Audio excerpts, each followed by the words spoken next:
Hindi class में फिर से आपका एक बार स्वागत है। ये वीडियो विशेष रूप से शिक्षक बहाली से संबंधित है। आज इस वीडियो में हम लोग जीव विज्ञान का एक महत्वपूर्ण टॉपिक जीवन की मौलिक इकाई यानी कोशिका को पढ़ेंगे। बहुत ही इंपॉर्टेंट ये वीडियो है। अगर आप 1 से 5 की तैयारी कर रहे हो या 9 से 10 की तैयारी कर रहे हो या 11 से 12 की तैयारी कर रहे हो, सभी में इससे संबंधित प्रश्न पूछे ही जाएंगे, तो बहुत इंपॉर्टेंट है।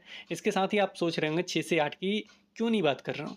अगर उसका परीक्षा होता तो उसके लिए भी अति महत्वपूर्ण होता है। अगर आप क्लास 9th में भी हैं तो उसके लिए भी बहुत इंपॉर्टेंट है। क्लास 9th में पूरा अगर पाठ पढ़ना है तो ये छोटे से एक पेज में दे दिया गया है। बहुत सारी चीज़ें लिखा गया है, थोड़ा सा कॉम्प्लिकेटेड आपको दिख रहा होगा, लेकिन एक एक टॉपिक और एक एक जो भी पॉइंट है उसे इस तरीके से क्लियर करवाएंगे कि आज आपको याद भी हो जाएगा।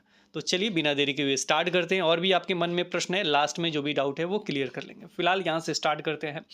अगर बात करूँ मैं जीवन की मौलिक इकाई यानी कोशिका की मैं बात करूं तो सबसे पहला प्रश्न तो यही बनता है कि कोशिका का खोज किसने किया और उनका नाम कैसे याद करेंगे। इसे थोड़ा सा हमने जूम कर लिया ताकि अच्छे से दिख सके। तो जाहिर सी बात है, अगर मैं कहूं कि छोटा से छोटा चीज़ अगर आपको उठाना हो तो किससे उठा सकते हैं, या मछली मारने के लिए आप जाते हो तो किस क्या लेके जाते हैं तो आपको ये सर बंसी लेके जाते हैं। कैसा होता है बाबू? तो हुक जैसा होता है। किसी भी चीज़ को फंसाना हो ना, छोटा से छोटा चीज़ या बड़ा चीज़ फंसाना हो, खुद जब फंसा के उठा लेना हो ना, किससे उठाएंगे? तो आप कहिएगा सर हुक रहेगा तो उठा लेंगे। वही तो, वही हुक, और वो भी रॉबोट वाला हुक आ गए और उन्होंने खोज दिया सबसे छोटा इकाई, सबसे छोटा चीज़ खोज दिया। और हुक भी छोटा होता है, छोटा से छोटा चीज़ बड़ा से बड़ा चीज़ फंसा के निकाल देता है। कोई छोटा छोटा मिलके ना बड़ा बनता है। मानव शरीर किससे बनाएगा? सबसे छोटी इकाई कौन सा हो जाएगा? कोशिका हो जाएगा। तो कोशिका का खोज किसने किया? मुझे नहीं लगता आप लाइफ में भी भूलेंगे। Robert Hooke. कब किया? 1665। उन्होंने कैसे देखा? क्या कुछ तो औजार वगैरह इस्तेमाल किया होगा, किससे देखा होगा? ऐसे तो देखना होता हम भी देख लेते हैं, सारा वैज्ञानिक देख लेता है। वो जाहिर सी बात है एक सूक्ष्मदर्शी से देखा होगा। सूक्ष्मदर्शी का मतलब क्या होता है? सूक्ष्मदर्शी, सूक्ष्म चीज़ों को दर्शन करने वाला जो यंत्र होता है उसे कहते हैं हम लोग सूक्ष्मदर्शी। तो एक ऐसा यंत्र उपयोग किया जिसे छोटा छोटा चीज़ भी बड़ा बड़ा दिखाई देता है, उसे कहते हैं सूक्ष्मदर्शी। अब उस समय का लोग तो उतना पढ़ा लिखा था नहीं, जाहिर सी बात है कि अनपढ़ वगैरह थे। तो उस समय अनपढ़ को थोड़ा सा पढ़ा लिखा लोग क्या कहने लगा? अनगढ़ कहने लगा। वही अनपढ़ को अनपढ़ होता है ना, प को ग कर दिया, अनगढ़। तो अनगढ़ सूक्ष्मदर्शी का प्रयोग हुआ। याद हो गया होगा मुझे लगता है। अनगढ़ सूक्ष्मदर्शी का प्रयोग किया। किसने प्रयोग किया? रॉबर्ट हुक ने। कब प्रयोग किया? 1665 में। उपयोग करके कहा कि ये देखो ये कोशिका है। ये क्या है? कोशिका है। को उसका नाम भी किसने बताया? रॉबर्ट हुक ने। उसका नाम किसने दिया? रॉबर्ट हुक ने। क्लियर हो गया। उन्होंने देखा किसको? जाहिर सी बात है कि अब सजीव को देखेगा नहीं। मान लीजिए अभी किसी चीज़ को खोज करना है, कहे कि हम सर जो भी सजीव है ना उसका पेट फाड़ ओढ़ के देखना चाहते हैं, कोई देगा? सरकार? जाहिर सी बात है, अरे क्या कर रहे हो? तो क्या हुआ? मृत जो भी कोशिका है उसको उन्होंने देखा। मृत कोशिका में किसका? अब इंसान वगैरह का कोई देखेगा नहीं, क्योंकि सब या तो गाड़ देते हैं, नहीं तो ये कर देते हैं, जला वला देते हैं। तो इसके लिए क्या किया? पेड़ का छाल का उपयोग किया। पेड़ की छाल का उपयोग किया, जिसे कॉर्क कहते हैं। छाल से मतलब कॉर्क क्या होता है? एक पदार्थ होता है जो पेड़ की छाल से प्राप्त होता है, इतना समझिए। को 1665 में उसे देखा, कोशिका का खोज किया और उसका नाम क्या दिया? कोशिका। क्लियर हो गया। अब इसके बाद जब निर्जीव का जब खोज दिया, निर्जीव जो भी चीज़ें हैं पेड़ की छाल वाला, तो सजीव के लिए भी सारे लोग बेचैन हो गए कि निर्जीव पे देखा, हम सजीव देखेंगे, सजीव देखेंगे। जो भी वैज्ञानिक था सारे लोग बेचैन हो गए देखने के लिए। तो उसमें भी नाम इन्हीं से संबंधित आना चाहिए। जाहिर सी बात है रॉबर्ट हुक थे ही, तो हुक थे। अब हक से कहने वाला कोई होना चाहिए कि हमने लिविंग को देखा है, यानी सजीव को देखा है, हमने लिविंग कोशिका को देखा है, सजीव कोशिका को। लिविंग मीन्स कौन? जिंदा। लिविंग मीन्स क्या? जो जिंदा उसको लिविंग कहते हैं। कुछ जो सजीव कोशिका है जो लिविंग से संबंधित है उसे। अब लिविंग से लॉ से उनका भी नाम, जो दूसरा वैज्ञानिक आया उसका भी नाम किससे? लिविंग से, यानी लॉ से। और हक से भी कहता था कि हमने खोजा है, तो इसीलिए उनका नमो क्या था? नाम था उनका लुएन हक। लुएन हक याद आ जाएगा। अब थोड़ा सा इधर उधर कुछ भी बीच में देगा ना, कोई याद भी आ जाएगा कि ये क्या था? लिविंग था, यानी लॉ से था लिविंग। लुएन हक से कहता था लुएन हक। अब कब? 1665 था ना, 9 साल बाद खुजते खुजते खुजते खुजते 9 साल बीत गया और हो गया 1674। और 1674 में इन्होंने खोजा, क्या खोजा? को सजीव कोशिका को देखा। कैसे देखा? को जाहिर सी बात है इधर उधर तो देखेंगे नहीं, किसी के फाड़ उड़ के को देखेंगे नहीं, तो तालाब था, तालाब में अपना उन्नत या आधे सूक्ष्मदर्शी लगाया और देखा जो भी स्वतंत्र जीवित कोशिकाएं हैं उसे लगा के अपना देख लिया। क्लियर हो गया? जो कोशिका का सर्वप्रथम नाम, दूसरा हमने बता दिया है कि सजीव वाला।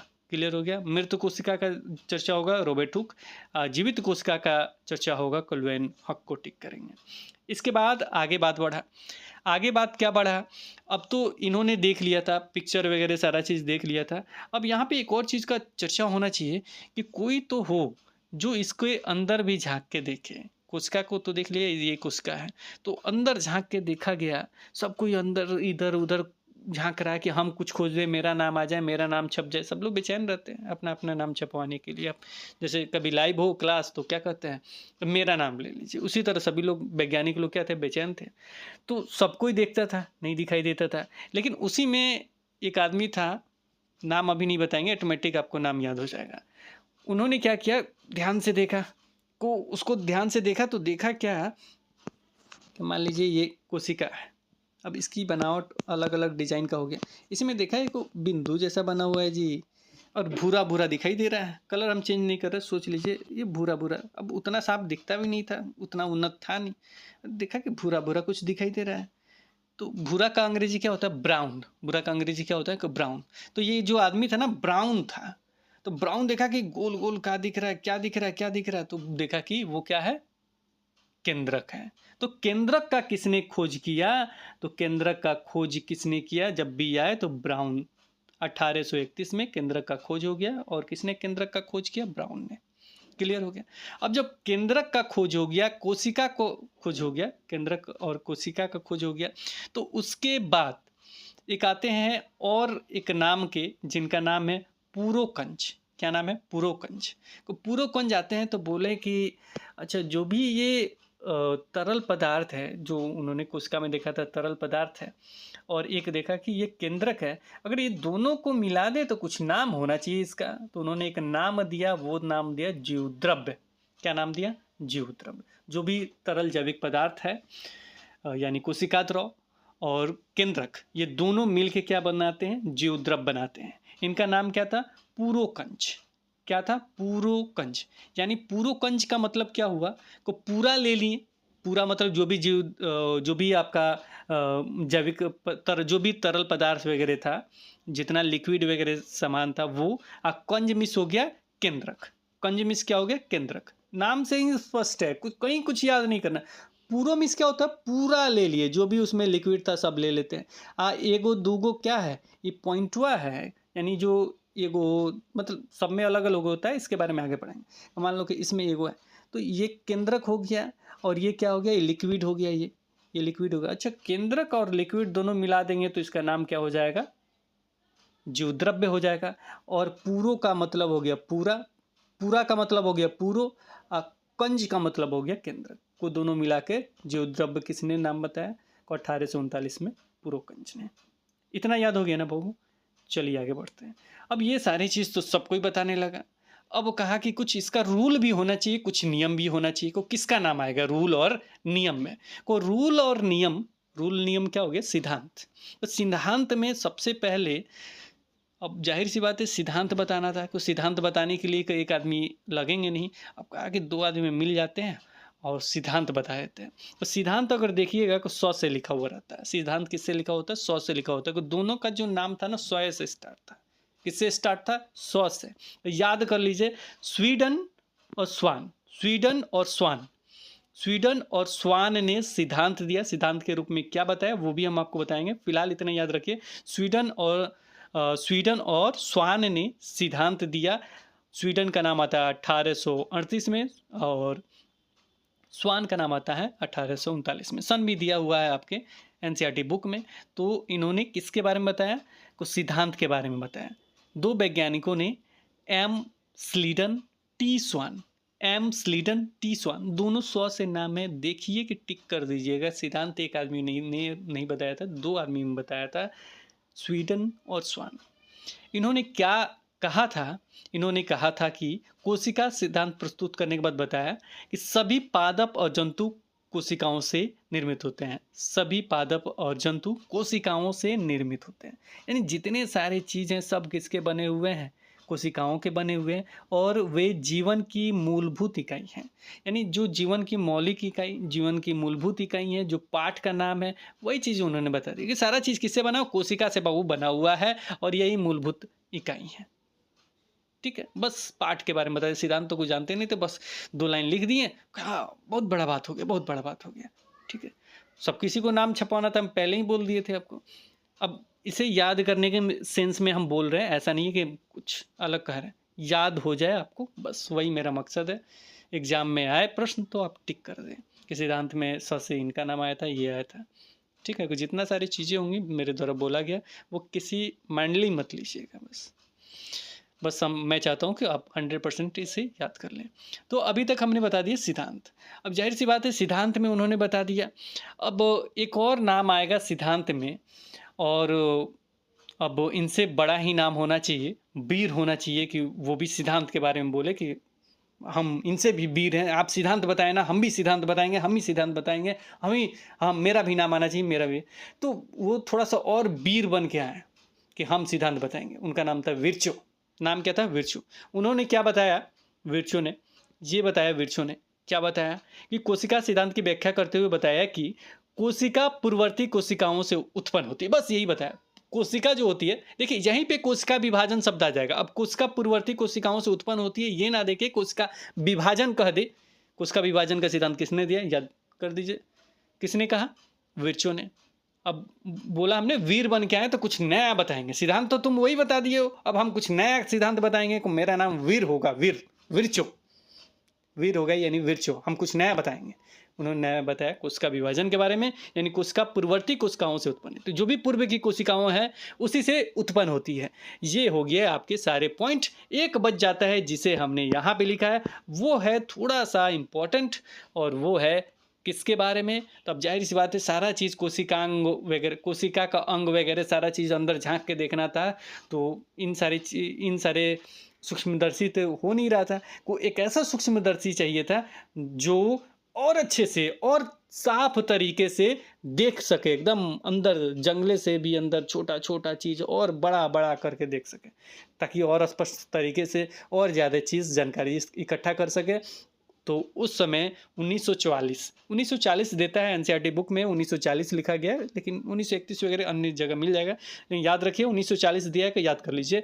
इलेक्ट्रॉन सूक्ष्मदर्शी का आविष्कार 1940 में हुआ। नाम वहाँ नहीं दिया गया है, लेकिन नाम याद कर लीजिए, मैक्स नॉल और अंतस्ट रुस्का। अब ये नॉल और रुस्का कैसे याद करेंगे? तो देखिए इसका नाम क्या है? इलेक्ट्रॉन सूक्ष्मदर्शी है। क्या नाम है इसका? इलेक्ट्रॉन सूक्ष्मदर्शी। तो नौ से क्या हो गया? नॉल। अब क से क्या हो गया? रुस्का। अब देखिए 9 से यहाँ स्टार्ट हो रहा है, ये लास्ट है ना, कि इसका फर्स्ट ले लिए, अब क क्या किए? लास्ट हो कर दिए। तो नॉल और रुस्का इलेक्ट्रॉन सूक्ष्मदर्शी का खोज किए। मुझे लगता है कि सारा नाम भाई ना स्टेप बाय स्टेप याद हो गया होगा, खटखट खटखट करके याद हो गया। अब चलिए आगे बढ़ेंगे। तो इतना सारा चीज़ हमने बता दिया आपको, बेसिक किसने क्या कुछ किया, और ये बेसिक आपको याद हो गया। अब हम इसे देखेंगे, आगे को देखेंगे कि चलो अब कोशिका और इलेक्ट्रॉन सूक्ष्मदर्शी के बारे में हमने बता दिया। अब चलो कोशिका के अंदर झांक के देखते हैं, अंदर आंख गड़ा के देखते हैं कि उसमें है क्या क्या। तो अंदर झांकते हैं, झांकने के बाद ये देखते हैं, चलिए झांक के देख लेते हैं, फिर और कुछ चीज़ें बता देंगे कि किसमें क्या क्या होता है, नहीं को गड़बड़ जाएगा। पहले हम झांकते हैं इसके, अब ले लिए हैं, अब उसके अंदर क्या कर रहे हैं? झांक रहे हैं, को देख रहे हैं कि संरचनात्मक जो उसका संगठन है उसमें क्या क्या है। तो उसमें हम देख रहे हैं कि अच्छा ये तो एक झिल्ली है बाहर में। क्या देखा हमने? बाहर में एक झिल्ली है। ठीक है, बाहर में एक झिल्ली है। झिल्ली के अंदर देख रहे हैं कि उसमें एगो बिंदुआ है, वो केंद्रक है। अच्छा, इसमें कुछ लिक्विड भरा हुआ है। वो 3 चीज़ हमने पहले जो समझा था वो चीज़ यहाँ पे आ गया, कोशिका द्रव, केंद्रक और प्लाज्मा। अब इसको क्या कहेंगे? प्लाज्मा झिल्ली कहेंगे, कोशिका झिल्ली कहेंगे, इसके अतिरिक्त कौन सा झिल्ली कहेंगे? देखिए 3 इसका नाम है, 3-4 गो नाम है, याद कर लीजिए। एक तो हो गया प्लाज्मा झिल्ली, एक हो गया कोशिका झिल्ली, एक होता है वर्णनात्मक पारगम में झिल्ली। अब पारगम क्यों कहते हैं? पारगम में झिल्ली, वर्णात्मक पारगम, आर पार कराते रहते हैं। आ जाओ, बाहर से आ जाओ, अंदर से चल जाओ, बाहर मतलब अंदर। पारगम मीन्स क्या होता है ना, आर पार कराना, यानी आदान प्रदान करना। अब आदान प्रदान किसका किसका कर सकता है, इसके बारे में पढ़ना चाहेंगे आप कि क्या लेन देन करेगा। सबसे बाहर होता है ना वो क्या कहते हैं, प्लाज्मा झिल्ली या कोशिका झिल्ली, सबसे बाहर होता है। तो ये आर पार किसको कराएगा? जाहिर सी बात है पूछेंगे, को आर पार कराएगा। मुख्य रूप से पहला चीज आर पार कराएगा वो क्या होगा? गैस का। गैस का आर पार कराना तो बहुत जरूरी है। तो गैस का जो आर पार कराएगा वो कौन कराएगा? तो ये कराएगा, प्लाज्मा झिल्ली। अब इसमें ये भी बता दें कि ये सबसे पहले आर पार गैस कराए चाहे कुछ भी आर पार कराए, लेकिन इसका देख लेते हैं कि ये जो है किसका बना होता है, किसका बना होता है, ये जरूरी है। पहले जान लेंगे कि किसका निर्माण से ये बना हुआ है, उसके बाद हम इसके देखेंगे कि क्या क्या आर पार कराता है। तो अगर इसमें बात करें तो एक तो ये जो बना होता है वो कार्बनिक अणुओं का बना होता है। कौन से कार्बनिक अणु का? अब कहेगा नहीं कि कार्बनिक अणु बताइए, नहीं, इसमें पूछ देगा कि बताइए कि ये किसका बना हुआ है। जो प्लाज्मा झिल्ली कहते हो आप, पारगम में झिल्ली कहते हो, कोशिका झिल्ली कहते हो, ये किसका बना हुआ है? तो याद रखिएगा, दो नाम इसमें आता है, वो होता है लिपिड और प्रोटीन का बना होता है।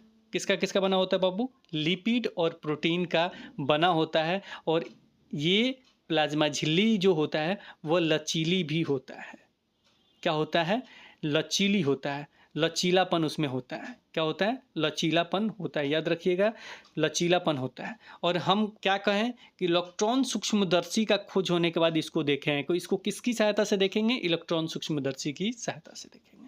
कोई इलेक्ट्रॉन सूक्ष्मदर्शी की सहायता से किसे देखेंगे? तो प्लाज्मा झिल्ली, पारगम झिल्ली, कोशिका या कोशिका झिल्ली को देखेंगे। तीनों नाम एक ही, याद रखिए।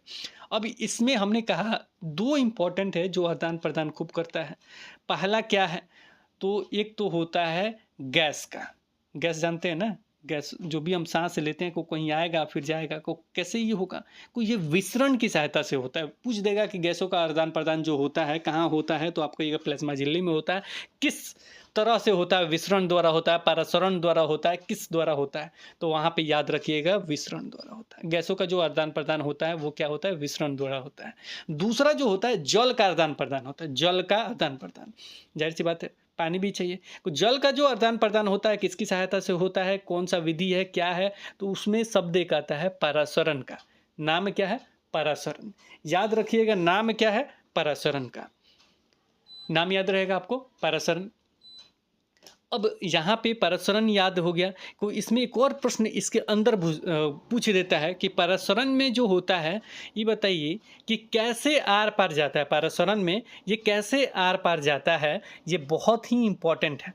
मतलब मतलब किधर से किधर जाता है? सांद्र के तरफ जाता है या तनु के तरफ जाता है, या सांद्रता किधर होता है, किधर कम होता है, किधर ज़्यादा होता है? इसके लिए याद कर लीजिए, वर्णात्मक परागम झिल्ली द्वारा उच्च जल की सांद्रता से, उच्च मतलब इस झिल्ली द्वारा उच्च जल की सांद्रता से निम्न जल की सांद्रता की ओर जाता है। उच्च जल की सांद्रता से, जो उच्च सांद्रता होगा ना, सांद्रता जो उच्च होगा उससे किस में जाएगा? जल जो होगा निम्न सांद्रता की ओर जाएगा। और साथ में यही प्रक्रिया तब उल्टी हो जाती है जब इसमें शक्कर या नमक घोल देते हैं। तो इसमें 3 शब्द आएगा जिसे हम चाहेंगे कि नहीं आपको और डिस्क्लोज करें, बस सुन लीजिए। अल्प परासरण दाबी विलयन, इसके बाद आता है एक आता है समान अनुपात में जो होता है, तो वो होता है समपरासरण विलयन कहते हैं। और एक होता है अति परासरण दाबी विलयन। तो इसे उतना नहीं पढ़ना, बस इतना याद रखिए। अब यहाँ पे एक और इम्पॉर्टेंट बात की चर्चा कर लेते हैं। वैसे हमने आपको बता दिया है पैराग्राम झिल्ली के बारे में, हमने आपको बता दिया है, या कोशिका झिल्ली के बारे में आपको हमने स्पष्ट तरीके से बता दिया है। उसके बाद हम आगे चर्चा करेंगे इसके अतिरिक्त और क्या क्या होते हैं, उस पर चर्चा करेंगे। लेकिन थोड़ा सा हम चर्चा कर लेना चाहते हैं एक कोशिकीय जीव के बारे में। बहुकोशिकीय भी होते हैं, एक कोशिकीय भी होते हैं, तो इसी में थोड़ा सा चर्चा कर लेते हैं। एक कोशिकीय जीव जो होते हैं, जैसे में एग्जाम्पल के तौर पर देखा जाए, आपका अमीबा होता है, कैला, यहाँ पर हमने लिखा है, पढ़ लीजिए केवल, ऐसे याद भी करवा देते हैं। एक कोशिकीय जीव अगर पूछ दे, अमीबा होता है, कैलामीडोमोनास होता है, पैरासियम होता है, बैक्टीरिया होता है। इसको कैसे याद करेंगे? को अक्ल पर बैल, अकल पर बैर। अगर देखा जाए सेम टू सेम अगर एनसीईआरटी में जो लिखे गए हैं कुस्की के बारे में, तो यही 4 नाम है, 1 2 3 4। इसको याद करने के लिए अकल पर बैर, अ से अमीबा, क से क्लैमिडोमानस, कल से अक्ल हो गया ना, अब पर पैर, पैर जो है अकल पर का पैरासियम, बैल का बैक्टीरिया, तो ये याद हो गया होगा। इसी में जो होता है, जैसे मैं एग्जांपल के तौर पे एक ले लेते हैं अमीबा को, तो अमीबा जो होता है बाह्य पर्यावरण से भोजन तथा अन्य पदार्थ जो होता है वो ग्रहण करता है। अन्य जो पदार्थ होता है, भोजन तथा अन्य पदार्थ जो ग्रहण करता है, इसको क्या कहते हैं? इसको कहते हैं इंडोसाइटोसिस। इंडोसाइटोसिस होगा ये, इंडोसाइटोसिस, एंडोसाइटोसिस, याद रखिएगा, इंडो कह रहे हैं बार बार, अंडा साइटोसिस, एंडो मीन्स अंडा, याद रखिएगा, अंडा, एंडोसाइटोसिस, थोड़ा सा याद कर लीजिए, नहीं को लिख लीजिए। इस प्रक्रिया को क्या कहते हैं? को एंडोसाइटोसिस, अंडा खा लिया, जो भी याद करना है कर लीजिए, लास्ट में सिस कर दिया, ठीक है। तो ये इंपॉर्टेंट पॉइंट था, सोचा हमने इसको भी आपको याद करवा लें। इस प्रक्रिया को क्या कहते हैं, ये इंपॉर्टेंट है, याद रखिएगा कि इसको क्या कहेंगे? एंडोसाइटोसिस। अब यहाँ पे हम जो चर्चा कर रहे थे, चर्चा हमने कर दिया था कि आपका संरचनात्मक इकाई के बारे में हमने चर्चा कर दिया था। संरचनात्मक इकाई में प्लाज्मा झिल्ली वगैरह के बारे में चर्चा कर दिया था। अच्छा, एक चीज़ और देखा गया कि कुछ पेड़ पौधे में या बहुत सारी चीज़ों में ना एक चीज़ पाया जाता है जिसे हम लोग कहते हैं कोशिका भित्ति। कोशिका भित्ति को सबसे बड़ा प्रश्न पूछा जाता है ये कि ठीक है, कोशिका झिल्ली का चर्चा कर दिए, तो कोशिका भित्ति जो है वो किस में पाया जाता है? तो कोशिका जो भित्ति है वो पौधे, कवक और बैक्टीरिया में पाया जाता है। अब यहाँ पे कहिएगा कि सर जो आपने चर्चा किया था संरचनात्मक संगठन में, आपने 3 चीज़ें बताया था, प्लाज्मा, केंद्रक और कोशिका द्रव के। स्टार्टिंग में इन्होंने 3 चीज़ को ही देखा, क्योंकि स्टार्टिंग से जो भी एनसीईआरटी पढ़ाया जाता है ना, वो तीनों चीज़ को आराम से दिखाता है। जो इंपॉर्टेंट है उसे बता दो, फिर एक एक चीज़ बताना। अब आप कहिए कोशिका भित्ति सर इंपॉर्टेंट नहीं है, बहुत इंपॉर्टेंट है। यहाँ से निश्चित रूप से प्रश्न बनता है और पूछा भी जाता है। सबसे पहला प्रश्न तो ये होगा कि कोशिका भित्ति किस में पाया जाता है? तो आप तो केवल जानते होंगे कि पौधे में पाया जाता है, लेकिन याद रखिए कोशिका भित्ति किस में पाया जाता है? पौधे में, कवक में या बैक्टीरिया में पाया जाता है। तीनों नाम याद कर लीजिए। और इसमें एक और इम्पॉर्टेंट है कि जो ये होता है वो सेलुलोज का बना होता है। कोशिका भित्ति जो होता है वो सेलुलोज का बना होता है, और ये एक बहुत जटिल, मुख्यतः सेलुलोज का बना होता है, और ये बहुत एक जटिल पदार्थ होता है, और यही संरचनात्मक दृढ़ता प्रदान करता है। संरचनात्मक दृढ़ता प्रदान करता है। तो पेड़ पौधे में देखिएगा ना, जो संरचनात्मक दृढ़ता होगा, जो रोकता है, पूरा लड़ता है, तो वो किस में होता है? तो वो होता है आपका किस में? वो होता है आपका पेड़ पौधों में। जो बाहर से होता है वो होता है सेलुलोज का बना, और उसे हम कहेंगे कोशिका भित्ति कहेंगे। और ये इसलिए होता है क्योंकि अगर मान लीजिए कि केवल कोशिका झिल्ली वगैरह रहेगा तो वो क्या हो जाएगा ना, सारा चीज़ बाहर गिर जाएगा। इसी को रोकने के लिए एक नया चीज़ स्ट्रक्चर बना देता है कोशिका भित्ति का। अगर वैसा रहेगा तो कोई भी चीज़ आ जाएगा, कोई भी चीज़ चल जाएगा। पेड़ पौधे में कोई चीज़ चल जाएगा तो कैसे काम चलेगा? इसीलिए एक और स्ट्रक्चर उसको बनाया गया, और उस स्ट्रक्चर को कहा गया कोशिका भित्ति। ये कोशिका में परासरण द्वारा पानी की हानि होती है तो कोशिका झिल्ली सहित आंतरिक पदार्थ संकुचित हो जाते हैं। इस घटना को जीवद्रव कुंचन कहते हैं। जीवद्रव का कुंचन कहते हैं। इसे भी नोट करके रखिएगा कि जब किसी पादप कोशिका में परासरण द्वारा पानी की हानि होती है तो कोशिका झिल्ली सहित आंतरिक पदार्थ संकुचित हो जाते हैं तो ये इसे क्या कहेंगे? कुंचन कहेंगे। इसे क्या कहेंगे? कुंचन कहेंगे। इसे भी नोट करके रखिए। और एक और चीज़ कभी कभी प्रश्न पूछ देता है कि मान लीजिए क्या केवल जीवित कोशिकाओं में होता है परासरण द्वारा जल का अवशोषण, या मृत कोशिकाओं में होता है? जो मरा हुआ वो का अवशोषण करेगा? जो पत्ता टूट गया वो अवशोषण करके क्या करेगा? तो जो मृत कोशिकाओं होता है उसमें नहीं होता है। केवल जल का अवशोषण परासरण द्वारा किस में होगा? तो जीवित कोशिकाओं के द्वारा होगा। इसे भी नोट करके रखिएगा। तो अभी हमने आपको पढ़ा दिया, ये हो गया प्लाज्मा झिल्ली, इसके बाद हमने पढ़ा दिया कोशिका भित्ति। बस कोशिका के भित्ति के बारे में इतना याद रखिएगा, कौन कौन नाम वगैरह पूछ देगा, बस इतना ही काफ़ी है। अच्छा, इसके बाद अगर हम चर्चा करें तो इसमें एक महत्वपूर्ण टॉपिक है, वो है केंद्रक। केंद्रक को भी बहुत पढ़ना जरूरी है। और केंद्रक पढ़ने से पहले एक चीज़ हम आपको बता दें कि केंद्रक में नाम आता है डीएनए और आपका प्रोटीन का। डीएनए और प्रोटीन का कभी कभी प्रश्न में ये भी पूछ दिया जाता है कि केंद्रक के अतिरिक्त किसमें किसमें डीएनए पाया जाता है। ये पूछा जाता है कभी कभी कि डीएनए किसमें होता है, केवल मतलब केंद्रक में होता है या किसमें होता है। तो देखिए, केंद्रक के अतिरिक्त अगर नाम दे दे माइटोकॉन्ड्रिया, उसमें भी अपना अलग डीएनए होता है, राइबोसोम भी होता है। अगर नाम दे दे प्लास्टिड, प्लास्टिड के बारे में अलग से भी हमने लिखा और यहाँ भी प्लास्टिड का चर्चा है। यहाँ पे प्लास्टिड्स ये पेड़ पौधे वगैरह में होता है, तो प्लास्टिड का चर्चा हो जाए तो इसका भी अपना डीएनए होता है, राइबोसोम वगैरह इसमें होता है। तो ये सारे में क्या होता है, अपना डीएनए होता है। डीएनए याद रखिएगा किसमें किसमें होता है, प्लास्टिड में होता है, माइटोकॉन्ड्रिया में होता है। माइटोकॉन्ड्रिया की चर्चा करेंगे, उसमें ही बता देंगे। लेकिन अभी केंद्रक की जो चर्चा करने जा रहे हैं, इसमें भी क्या होता है, अपना डीएनए होता है। क्लियर हो गया? ये प्रश्न पूछा जाता है, इसलिए हमने सोचा कि आपको अभी याद करवा दें। केंद्रक में क्या होता है, डीएनए होता है। डीएनए क्या होता है उस पर भी चर्चा करेंगे। फिलहाल आपको केंद्रक के बारे में पढ़ना है, तो केंद्रक पे चले आते हैं। हमने ये भी पढ़ लिया, अब इस पे आएंगे। 4 नंबर पॉइंट हमने लिखा भी है, घबराइए नहीं, एक एक पॉइंट एक एक करके क्लियर कर देंगे। एक बार देखिए, 2 बार देखिए, कुछ चीज़ें क्लियर हो जाएंगी। चलिए, केंद्रक को अगर देखा जाए, केंद्रक को अगर देखा जाए तो इसमें एक क्या होता है ना, केंद्रक में एक झिल्ली होता है। केंद्रक में क्या होता है, एक झिल्ली होता है। याद रखिएगा, केंद्रक में सभी में झिल्ली नहीं होता है। अब ये केंद्रक जो झिल्ली होगा ना, बहुत इंपॉर्टेंट है। केंद्रक में जो झिल्ली होता है ना, बहुत इंपॉर्टेंट है, क्योंकि यहीं से 2 कैटेगरी बढ़ जाता है। एक में जब केंद्रक में झिल्ली रहेगा तो उसे कुछ और कहेंगे, एक में जब केंद्रक में झिल्ली नहीं रहेगा। केंद्रक क्या हो गया, हमने बताया कि ये स्ट्रक्चर बन गया तो उसमें बीचों में वो केंद्र था। अब इसी केंद्रक में अगर झिल्ली हो गया, झिल्ली मतलब इसका एक आवरण जो उसको सुरक्षित रखे, आर पार जाए से पहले पूछे, हाँ जाना है बाहर, नहीं जाना है, ये करो, इसको भेजना है, इसको नहीं भेजना है, ये सारी चीज़ का जो करे। झिल्ली में क्या, एक तरह से सबको झिल्ली द्वारा बांध के रखा गया ताकि इधर उधर नहीं हो, बिखराव नहीं हो। तो वही, जिसमें झिल्ली होता है उसका कुछ और नाम है, जिसमें झिल्ली नहीं होता है उसका कुछ और नाम है। अगर झिल्ली हो तो उसको कहते हैं हम लोग यू। अगर झिल्ली हो तो उसको कहते हैं यू। यू मतलब क्या होता है, तुम। यू मतलब क्या होता है, तुम। तो हम लोग क्या है, यू, हम लोग तुम हो, यानी हम लोग हैं यू। कोई यू में क्या होता है ना, झिल्ली होता है, हम लोग में क्या है, झिल्ली है। अब कुछ में झिल्ली नहीं होता, उसको कहते हैं प्रो। प्रो मीन्स पहले, प्रो मीन्स क्या होता है, पहले।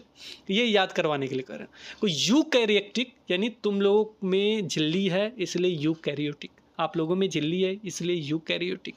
आप कौन है, यूकैरियोटिक है। और जिसमें झिल्ली नहीं है, जिसमें झिल्ली नहीं है उसे प्रोकैरियोटिक कोशिका कहते हैं या प्रोकैरियोटिक कहते हैं। क्लियर हो गया? इतना याद रखिएगा, यहाँ पे भी हमने लिखा है और इसके बारे में पढ़ेंगे भी। तो अगर केंद्रक झिल्ली होगा तो क्या हो जाएगा, यूकैरियोटिक हो जाएगा। अब इसी झिल्ली के बारे में हम पढ़ रहे हैं कि अगर केंद्रक झिल्ली है तो ये झिल्ली कैसा होगा। तो ये झिल्ली दोहरे परत की एक अस्तर होती है, दोहरे परत की एक अस्तर होती है। और दोहरे परत की एक अस्तर में अस्तर होती है जिसे केंद्रक झिल्ली कहते हैं। और इस केंद्रक झिल्ली में छोटा छोटा छिद्र भी होता है। छोटा छोटा क्या होता है, छिद्र भी होता है। यहाँ लिखा हमने, छोटा छोटा छिद्र भी होता है। ये छिद्र क्यों होता है, कि छिद्रों के द्वारा केंद्रक के अंदर का कोशिका द्रव केंद्रक के बाहर जा पाता है। जाहिर सी बात, छिद्र है तो क्या होगा, जो भी अंदर है बाहर कर दो, क्या है, इन छिद्रों के द्वारा केंद्रक के अंदर का कोशिका द्रव केंद्रक के बाहर जाता है। ठीक है, अंदर है बाहर कर दो, ठीक है। कोई ये क्या होता है, बाहर जाता है। इसके साथ ही केंद्रक में क्या होता है, बहुत इंपॉर्टेंट, बहुत महत्वपूर्ण केंद्रक में होता है आपका, ये पहला पॉइंट तो क्लियर हो गया कि छोटा छोटा छिद्र होता है, दोहरे परत की अस्तर होती है। दूसरा पॉइंट पे चलते हैं, यहाँ पे क्रोमोसोम होता है। क्या होता है, क्रोमोसोम, बहुत इंपॉर्टेंट है बाबू। केंद्रक में क्या होता है, क्रोमोसोम होता है। और ये जब विभाजन करना होता है तो ये छड़ा आकार का हो जाता है। छड़ आकार, छड़ के आकार का समय, विभाजन के समय किस रूप में हो जाएगा, छड़ आकार का दिखाई देने लगेगा। छड़ आकार का दिखाई देना लगेगा। अगर विभाजन नहीं होगा तो किस आकार का दिखाई देगा वो आगे चलेंगे। तो फिलहाल यहाँ पे बता दें कि अगर विभाजन होगा, कोशिका का विभाजन होगा तो छड़ आकार का दिखाई देने लगेगा, इतना याद। विभाजन नहीं तो खड़ा हो जाएगा, हाँ काट दो, टुकड़ा टुकड़ा कर दो हमको। विभाजन होगा तो क्या हो जाएगा, खड़ा हो जाएगा, कर दो, काट दो, टुकड़ा टुकड़ा कर दो। तो विभाजन के समय ये क्या हो जाता है, छड़ आकार का खड़ा हो जाता है कि बढ़िया से विभाजन हो जाए, कट कट हो जाए। कौन, क्रोमोसोम। ये बना किसका होता है, वो दो चीज़ों का बना होता है। एक नाम आता है इसमें डीएनए, दूसरा नाम आता है प्रोटीन का। कभी कभी डीएनए का फुल फॉर्म पूछ देता है, तो डीएनए का फुल फॉर्म क्या होता है याद कर लीजिए, डीऑक्सी, डीएनए डीऑक्सी राइबोन्यूक्लिक अम्ल। डीऑक्सी राइबोन्यूक्लिक अम्ल डीएनए का फुल फॉर्म होता है। ये डीएनए होता क्या है और हमेशा चर्चा क्यों रहता है, क्योंकि इसमें जो भी माता पिता से आनुवांशिक गुण होते हैं वो इसमें अणु के रूप में अगली संतति के रूप में जाते हैं। अणु के रूप में मतलब एक इकाई के रूप में क्या होता है, अगली संतति में जाते हैं। अगला संतति मतलब उसका जो बच्चा उच्चा होगा उसमें वो गुण चला जाएगा। तो याद रखिए डीएनए जो होता है जो क्रोमोसोम जो होता है डीएनए और प्रोटीन का बना होता है, और इस डीएनए का फुल फॉर्म है डीऑक्सी राइबोन्यूक्लिक अम्ल होता है। डीऑक्सी राइबोन्यूक्लिक अम्ल ऐसे नहीं याद होगा, डीऑक्सी लगा लीजिएगा, डीऑक्सी राइबोन्यूक्लिक अम्ल होता है। डीएनए और प्रोटीन का बना होता है, और इसी डीएनए अणु में कोशिका के निर्माण और संगठन की सारी सूचनाएं, समझिए कि एक तरह का केंद्रक जो होता है ना वो एक दिमागी है। केंद्रक क्या हो गया, दिमाग हो गया। अब दिमाग के अंदर जो सबसे महत्वपूर्ण है वो है डीएनए। वो क्या है, डीएनए। सब सूचना वचना सारा इन्फॉर्मेशन वगैरह डीएनए वहाँ अपने अंदर रखता है। माता पिता का गुण हो चाहे जिसका भी अनुवांशिक गुण वगैरह सारा चीज़ रखता है। हाँ सब संगठन की सभी सूचना मेरे पास है, आ जाओ। तो ये किसके पास होता है, इसी के पास होता है। और इस डीएनए के क्रियात्मक इकाई को ना कहते हैं, कौन जीन के हो तुम, कहता है लोग ना कौन जीन को क्रियात्मक इकाई को क्या कहते हैं, जीन कहते हैं। बस जीन का इतना ही यहाँ पे चर्चा है। जो भी क्रियात्मक इकाई होता है ना उसे क्या कहते हैं, जीन कहते हैं, याद रखिए। और जो कोशिका विभाजित नहीं होती हैं, डीएनए का जो कोशिका हमने कहा था कि विभाजित अगर नहीं होगी तो किस रूप में होगी, को धागे की तरह का रचना बना के रखेगी, और इसको क्या कहते हैं, को क्रोमैटिन पदार्थ के रूप में विद्यमान रहता है। क्रोमैटिन क्रो कौवा ला क्रो होता है ना, CROW, क्रो हो गया ना, मैटिन यानी कौवा को मिट्टी में मिलाना, क्रोमैटिन। उसी अब विभाजित नहीं होगा, कौवा कैसे इधर उधर लुटाता पुटाता रहता है मिट्टी वगैरह को, वही क्रोमैटिन मिट्टी वगैरह में। तो समझिए कि अब लुटा पुटा रहा है इधर उधर, कौवा वाला काम कर रहा है, इधर उधर लुटा पुटा रहा है, इधर उधर खेल रहा है। तो ये हो गया क्रोमैटिन पदार्थ के रूप में विद्यमान रहता है। यानी कहा जाए क्रोमैटिन पदार्थ जो होता है धागे की तरह की रचनाओं में एक जाल का पिंड होता है। धागा चारों तरफ बढ़ जाएगा, एक जाल बना लेगा कि चलो अब विभाजन नहीं होना है, अब हम खड़ा नहीं रहेंगे, स्टैंड अप नहीं रहेंगे, चारों तरफ हम फैल जाते हैं, अब लो नहीं टूटेंगे, इधर उधर नहीं। और जब कभी विभाजन होगा तो क्या होगा, क्रोमोसोम के रूप में एक वो संगठित हो जाएगा। क्रोमोसोम के रूप में संगठित हो, अरे आ गए हम, काटो हमको, ठीक है, क्लियर हो गया। नहीं तो जाल के रूप में फैल जाएगा, जिसे क्रोमैटिन कहेंगे। इसके साथ ही केंद्रक के बारे में ये सारी चीज़ हम बता दिए। अब इसके साथ ही कुछ बैक्टीरिया वगैरह होते हैं, बैक्टीरिया जैसे कुछ जीवों में क्या होता है, ये जो केंद्रक जो झिल्ली होता है ये नहीं होता है। केंद्रक झिल्ली जो नहीं होता है ये हमने समझा दिया, ये समझा दिया। अब ये बैक्टीरिया के बारे में को इसमें क्या होता है, क्रोमैटिन होता है। इसमें जो केंद्रक झिल्ली नहीं होता है, ये स्पष्ट केंद्रक का जो होता है, जो क्रोमैटिन होता है, जैसे इसे एक लाइन में समझ लीजिए कि कोशिका का केंद्रकीय क्षेत्र बहुत स्पष्ट नहीं होता है, क्योंकि इसमें केंद्रक झिल्ली नहीं होता है। ऐसे अस्पष्ट केंद्रक क्षेत्र में केवल क्रोमैटिन पदार्थ होता है। क्या होता है, क्रोमैटिन पदार्थ होता है, जिसे हम क्या कहते हैं, जो स्पष्ट रूप से जो केंद्रक झिल्ली नहीं होने से क्या होता है, अस्पष्ट केंद्रक होता है। को अस्पष्ट केंद्रक क्षेत्र में केवल क्रोमैटिन पदार्थ होता है। ऐसे क्षेत्र को क्या कहते हैं, को केंद्रकाय कहते हैं, केंद्रकाय कहते हैं। ऐसे क्षेत्र को क्या कहते हैं, केंद्रकाय कहते हैं। ऐसे क्षेत्र को क्या कहते हैं, केंद्रकाय कहते हैं। ऐसे क्षेत्र को क्या कहते हैं, केंद्रकाय कहते हैं। अस्पष्ट केंद्रक रहेगा, अस्पष्ट केंद्रक है किसमें रहेगा, जीवाणु वगैरह में देखेंगे। तो ये केंद्रकाय होगा तो क्या हो जाएगा, अस्पष्ट रहेगा तो केंद्रकाय कह देंगे। केंद्रकाय मतलब केंद्रकाय ही है, पूरा उसका काय बना हुआ है, बस इतना ही याद रखना है। और इसी को जो अस्पष्ट केंद्रकाय होता है, इसी को हम लोग क्या कहते हैं, ये कहते हैं प्रोकैरियोटिक। क्या कहते हैं हम लोग? प्रोकैरियोटिक, यानी केंद्रक झिल्ली इसमें नहीं होता है, तो इसे क्या कहेंगे हम लोग? प्रोकैरियोटिक। प्रोकैरियोटिक, प्रो मीन्स होता है आदि अथवा पूर्व, कैरियोट मीन्स क्या होता है? कैरियोन यानी केंद्रक। प्रो मीन्स पूर्व का है यानी केंद्रक वगैरह नहीं है, बस उसी के बिना का है, ठीक है। तो अगर इसमें कुछ संरचना अगर देखना हो तो इसका आकार यहाँ है, ध्यान से, इसका आकार यहाँ है, इसका आकार यहाँ है, यानी यूकैरियोटिक जिसमें केंद्रक झिल्ली होती है कि इसका आकार थोड़ा बड़ा होगा, झिल्ली होगा तो जाहिर सी बात बड़ा है, को 5 से 100 मतलब 5 से 100 होता है यूक्रोम एम। इधर आ जाइएगा तो 1 से 10 यूक्रोम एम हो जाएगा, मीटर में हो जाएगा। और इसका जो होगा, इसमें एक क्रोमोसोम होता है और इसमें क्रोमोसोम कितना हो सकता है? 1 से अधिक, क्लियर रखिएगा। और झिल्ली युक्त कोशिका अंगक इसमें, झिल्ली युक्त कोशिका अंगक इसमें अनुपस्थित रहता है, नहीं रहता है, इसमें होगा ही। तो ये है कोशिका के अगर प्रकार की चर्चा की जाए तो 2 कोशिका हम लोगों को मिल गया। और अगर जो केंद्रक झिल्ली जिसमें होता है, अगर इसमें कुछ एग्जाम्पल पूछ दे तो केवल जंतु नहीं होता है, हम लोग ही केवल नहीं होते हैं, याद रखिए पादप में भी वही होता है, पादप में होता है, जंतु में होता है, फंजाई में होता है, फंजाई को कवक कहते हैं। याद रखिएगा किस में होता है? पादप पेड़ पौधे यानी, जंतु यानी जो जीव जंतु हैं, सारे जीव जंतु, इंसानी नहीं, यूकैरियोटिक केवल खुद को मत समझिए, आपके साथ पेड़ पौधे भी रहेंगे, जंतु भी रहेगा, और फंजाई यानी कवक भी रहेंगे। तो ये क्लियर आप समझ गए होंगे कि इसको ये कहते हैं, ठीक है, ये भी समझ गए।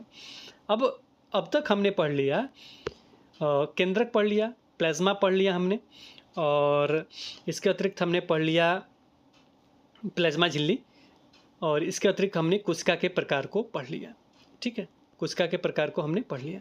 अब कुछ चीज़ें हम अलग से भी आपको बता देते हैं। एक पॉइंट इधर हमने लिखा है, थोड़ा सा चीज़, बहुत सारे कोशिका जो होते हैं ना, वो अपने आकार बदलते हैं। जैसे में अमीबा क्या होता है ना, अपना आकार बदलता है, लेकिन कुछ कोशिका जो होते हैं स्थिर रहते हैं, जैसे तंत्रिका कोशिका को लगभग ये स्थिर रहते हैं। तो अगर इस तरह का प्रश्न पूछा जाए तो थोड़ा सा याद रखिएगा। कभी कभी हम स्लाइड वगैरह बनाते थे, हम यानी सभी लोग स्लाइड वगैरह, जब वैज्ञानिक वगैरह स्लाइड बनाते थे, उसको रंजित करने के लिए यानी रंगने के लिए किसका प्रयोग करते हैं? आयोडीन का, विलियन का, सेफ्रानिन। आयोडीन विलियन का ये एक ही है, आयोडीन विलियन का, सेफ्रानिन या मेथिलीन ब्लू का उपयोग करते हैं। तो कभी ये पूछा जा सकता है, वैसे स्लाइड वगैरह में जो भी रंगने का काम होता है वो किसका प्रयोग किया जाता है? आयोडीन विलियन का होता है, सेफ्रानिन का होता है, मेथिलीन ब्लू का, विलियन का उपयोग करते हैं। तो ये 3 नाम है, याद रखिएगा, शायद पूछ ले कभी। इसके बाद अगर देखा जाए तो सबसे जो इम्पोर्टेंट है इसमें, और भी जो चीज़ें हैं, ये ऊपर वाला चीज़ हम एक बार में पढ़ा देंगे आपको लास्ट में, ठीक है। अब जो सबसे इम्पोर्टेंट है वो है जो इसके विशिष्ट घटक होते हैं, जो विशिष्ट घटक होते हैं जिसे हम कोशिकांग कहते हैं, जिसके क्या कहते हैं? कोशिकांग। कोशिकांग जो है इसके नाम से ही स्पष्ट है, कोशिकांग जो है इसके नाम से ही स्पष्ट है। अच्छा, कोशिकांग पे चर्चा करने से पहले एक और पॉइंट हमने लिखा है लेकिन मिल नहीं रहा, लेकिन उसके बारे में हम अभी आपको बता देते हैं, शायद कहीं ऊपर नीचे में मिल जाए। लेकिन कोशिकांग से पहले उसको जान लीजिए थोड़ा सा, ये है क्या, तो इसको सुन लीजिए। प्रकाश संश्लेषी जो होता है बैक्टीरिया में, अच्छा यहीं पे होगा ऊपर में, इसे सुन लीजिए बस। प्रकाश संश्लेषण बैक्टीरिया में क्लोरोफिल जो होता है झिल्लीदार पुटिका यानी थैले की तरह की रचना होती है। प्रकाश संश्लेषी बैक्टीरिया में क्लोरोफिल जो होता है झिल्लीदार पुटिका यानी थैले की तरह की संरचना होती है, और बाकी सब में क्लोरोफिल जो होता है, जो यूकैरियोटिक में जो होता है, यूकैरियोटिक में जो क्लोरोफिल होता है प्लास्टिड के रूप में होता है। प्लास्टिड भी हमें पढ़ना है, जो जब हम पढ़ेंगे कोशिकांग पढ़ेंगे उसमें हमें ये चीज़, कोशिकांग क्या हो गया? कोशिका का अंग। कोशिकांग क्या हो गया? कोशिका का अंग। तो इसे पढ़ेंगे तो ये चीज़ हमें यहाँ पे मिल जाएगा, ये चीज़ हमें मिल जाएगा। कोशिकांग में पढ़ेंगे तो आपको प्लास्टिड वगैरह पढ़ना है, लेकिन इतना याद रखिएगा कि जो आपका ये है यूकैरियोटिक है उसमें क्लोरोफिल पाया जाता है, वो प्लास्टिड के रूप में होता है। वो किस रूप में रहता है? प्लास्टिड के रूप में रहता है। और प्रकाश संश्लेषी बैक्टीरिया में क्या होता है? क्लोरोफिल झिल्लीदार पुटिका यानी थैले की तरह एक रचना होती है, उसमें होता है। चलिए अब हम पढ़ेंगे सबसे इम्पोर्टेंट, और वो है आपका कोशिकांग। और कोशिकांग जो होता है बहुत इम्पॉर्टेंट है कोशिकांग। और कोशिकांग के बारे में अगर हम आपको बता दें कि ये जो होता है इसमें उपापचयी क्रियाओं की बहुत आवश्यकता होती है। अगर इसमें एक शब्द हमने यहाँ लिखा है, इसकी बहुत आवश्यकता होती है, कोशिकांग में उपापचयी क्रियाओं की बहुत आवश्यकता होती है, जिससे कि वे जटिल संरचनाएं और कार्य को सहारा दे सके। जो भी जटिल संरचना है और कार्य है उसमें सहारा दे सके। इसमें अगर देखा जाए तो इसमें कौन कौन से आते हैं, तो इसमें आता है आपका, देखिएगा नाम याद रखिएगा, इसमें कोशिकांग में अंतःप्रद्रवी जालिका आता है, गोल्जी उपकरण आता है, लाइसोसोम आता है, माइटोकॉन्ड्रिया आता है, प्लास्टिड आता है और रसधानी आता है। इतना नाम याद कर लीजिए। अंतःप्रद्रवी जालिका है, गोल्जी उपकरण है, लाइसोसोम है, माइटोकॉन्ड्रिया है, प्लास्टिड है और रसधानी लास्ट में आपका आ जाएगा। और ये पाठ यहीं पे समाप्त हो जाएगा, बस इतना ही पढ़ना है। तो एक एक करके पढ़ लेते हैं। अंतःप्रद्रवी जालिका क्या है? अगर सबसे बहुत बड़ा तंत्र देखा जाए तो किसका है? तो अंतःप्रद्रवी जालिका का है। अब बहुत इंपॉर्टेंट कार्य भी है अंतःप्रद्रवी जालिका का। इसको देखा जाए तो सबसे बड़का हो गया। बड़ा होने में ये कैसा कैसा आकार का हो सकता है? लंबी नालिका के रूप में हो सकता है, या गोल हो सकता है, या आयताकार थैली, यानी थैली मतलब क्या, पुटिका की तरह यह दिखाई देता है। और अंतर्द्रव्य जालिका की रचना जो होती है प्लाज्मा झिल्ली के समरूप होती है। जैसा वो होता है वैसे ही ये भी होता है अंतर्द्रव्य जालिका। इसे अंग्रेजी में ER नाम से जानते हैं। किस नाम से जानते हैं? ER नाम से। अब इसका फुल फॉर्म आप देख लीजिएगा, बुक में भी नहीं दिया है, को उतना हम बता भी नहीं रहे। अब ER कौन है? दो भागों में हम देखते हैं। अब दो भागों में से एक भाग जो होता है वो चिकना होता है, एक होता है खुरदरा होता है। जो चिकना होता है वो किस लिए चिकना होता है? को अगर हम कहें कि काम करते हैं, उसको गिराना है ना, तो क्या कर देते हैं, कोई चीज़ यहाँ पे चिकना चीज़ ला के दे देते हैं, तो जिस पे स्लिप हो जाए तो क्या करेंगे, घी ला के गिरा देंगे, और जैसे वो आएगा घी पे उसका पैर पड़ेगा, चिपक से गिरेगा, वो चिकना हो गया। तो अगर घी वगैरह की चर्चा करें, घी मतलब क्या, घी का मतलब क्या होता है? वसा अथवा लिपिड का चर्चा करें, वसा अथवा लिपिड का चर्चा करें, तो वो कहाँ पे उसका निर्माण होगा? तो जाहिर सी बात है चिकना वाले जगहों पे निर्माण होगा। यहाँ पे पढ़िएगा, जिसको SER के नाम से जानते हैं। इसको किस नाम से जानते हैं? SER के नाम से जानेंगे। और SER जो होगा इसे चिकना नाम से जानेंगे, जहाँ पे वसा और लिपिड के अणुओं को बनाने में सहायता करती है। वसा और लिपिड के अणुओं को बनाने में सहायता करती है।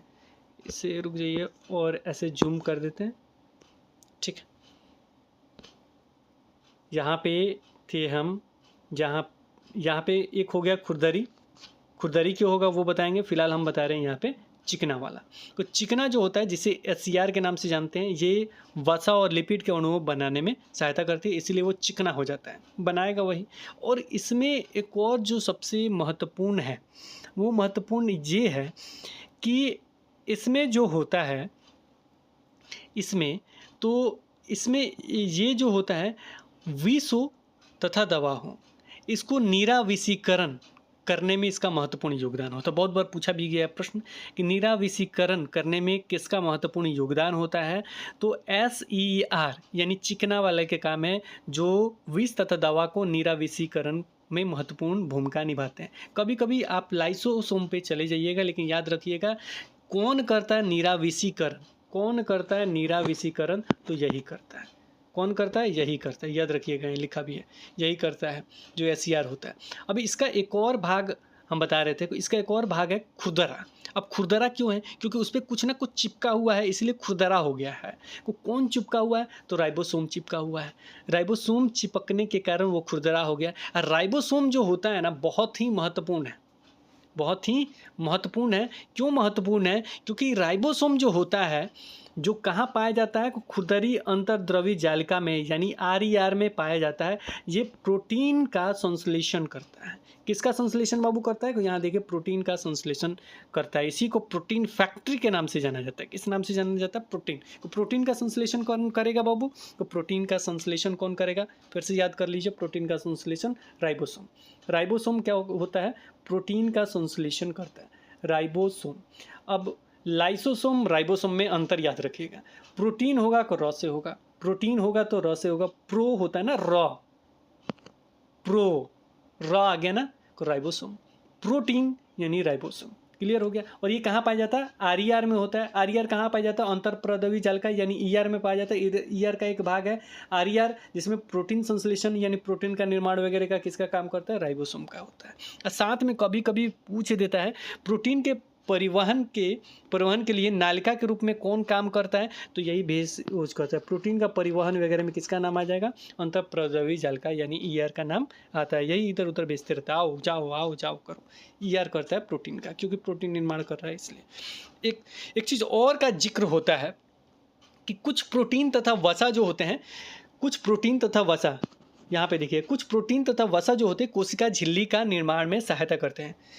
कोशिका झिल्ली के निर्माण में क्या करते हैं? ये सहायता करते हैं। इस प्रक्रिया को झिल्ली जीवात जनन कहते हैं। झिल्ली जीवात यानी झिल्ली को जीवन दे रहे हैं, इसीलिए झिल्ली का निर्माण करते हैं, उसमें सहायता करते हैं, इसीलिए झिल्ली जीवात जनन के नाम से इसे जाना जाता है। कुछ प्रोटीन तथा वसा जो होते हैं।